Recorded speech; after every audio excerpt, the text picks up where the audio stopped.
जिस पश्चिम बंगाल के लिए कहा जाता है कि आज जो बंगाल सोचता है वो कल पूरा देश सोचता है, लेकिन अब स्थिति ऐसी आ गई है कि लोग बंगाल से पलायन कर रहे हैं। जिस पश्चिम बंगाल की पहचान रविंद्रनाथ टैगोर, स्वामी विवेकानंद, श्यामा प्रसाद मुखर्जी जैसे महापुरुष के लिए जाना जाता है, अब वो बंगाल हिंसा और गुंडई के लिए जाने लगा है।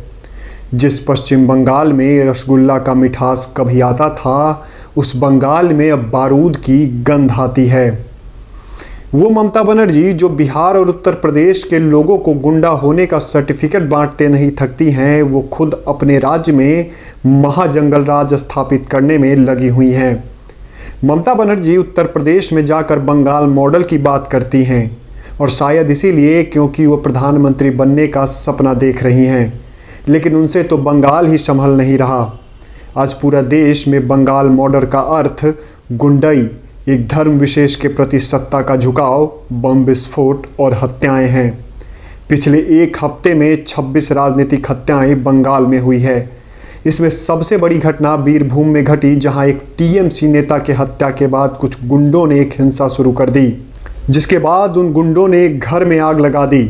उस आग में एक ही परिवार के 8 लोग जिंदा जलकर राख हो गए।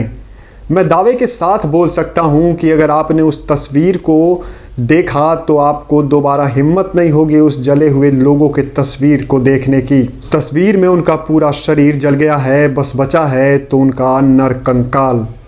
इस नृशंस घटना को अंजाम देने वालों को हिम्मत कहां से आती है? हिम्मत सत्ता के संरक्षण के बाद आती है। याद कीजिए, पिछले वर्ष बंगाल विधानसभा चुनाव होने के बाद किस तरह से तांडव टीएमसी के गुंडों के द्वारा किया गया था।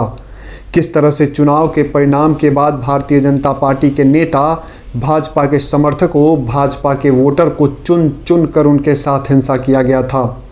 कई लोगों को तो मार दिया गया था, कई लोगों का घर जलाया गया, कई लोग टीएमसी के अत्याचार के बाद अपना घर छोड़कर किसी और राज्य में चले गए। लेकिन ममता बनर्जी मूर्ति बनकर देखती रहीं, और मौन भी क्यों न हो रहती। याद कीजिए, जब चुनाव चल रहा था तो उन्होंने खुले मन से कहा था कि जब सीआरपीएफ चली जाएगी चुनाव के बाद, तब कौन बचाएगा। दूसरे राज्य में जाकर लोकतंत्र की दुहाई देने वाली नेता खुद अपने राज्य में लोकतंत्र की हत्या करने वालों को आश्रय दे रही हैं। राज्य में हो रहे सुनियोजित राजनीतिक व धार्मिक हिंसा पर जब राज्यपाल टिप्पणी करते हैं तो ममता बनर्जी उन्हें भाजपा का एजेंट बना देती है। शायद उन्हें दिख नहीं रहा है बंगाल में हो रहा हिंसा, या उनके द्वारा ही इन गुंडों की ताकत मिल रही जो लगातार राज्य में हिंसा कर रहे हैं। यह सवाल केंद्र में बैठी नरेंद्र मोदी सरकार पर भी उठती है। हालांकि बंगाल में जो हिंसा होती आ रही है उस पर प्रधानमंत्री ज़्यादा कुछ बोलते दिखाई नहीं देते, लेकिन बीरभूम मामले में उन्होंने अपनी चुप्पी तोड़ी है। लेकिन बस इतना बोला कि पश्चिम बंगाल सरकार कानूनी कार्रवाई करे और दोषियों को सजा दिलवाए। क्या बस इतना कहने मात्र से उनका कार्य पूरा हो जाता है? भाजपा के इसी रवैये के कारण भाजपा के नेता व कार्यकर्ताओं के द्वारा टीएमसी में वापसी हो रही है, क्योंकि उनको भी दिख रहा है कि भाजपा की केंद्र में सरकार मूक दर्शक बनकर सब कुछ देख रही है। विधानसभा चुनाव के परिणाम के बाद हुए हिंसा के बाद भी भाजपा के केंद्रीय नेताओं ने बस निंदा की। लगातार राष्ट्रपति शासन लगाने की मांग बंगाल में उठ रही है, और यह मांग सिर्फ भाजपा नेताओं के द्वारा ही नहीं बल्कि कांग्रेस और वामपंथी नेताओं के द्वारा भी उठाया जा रहा है। लेकिन नरेंद्र मोदी और अमित शाह चुप्पी साध कर बैठे हैं। आज बंगाल में जो हो रहा है वो कश्मीर आज से 32 साल पहले हुआ था। तब हम चुप थे, लेकिन आज हम चुप नहीं रहेंगे।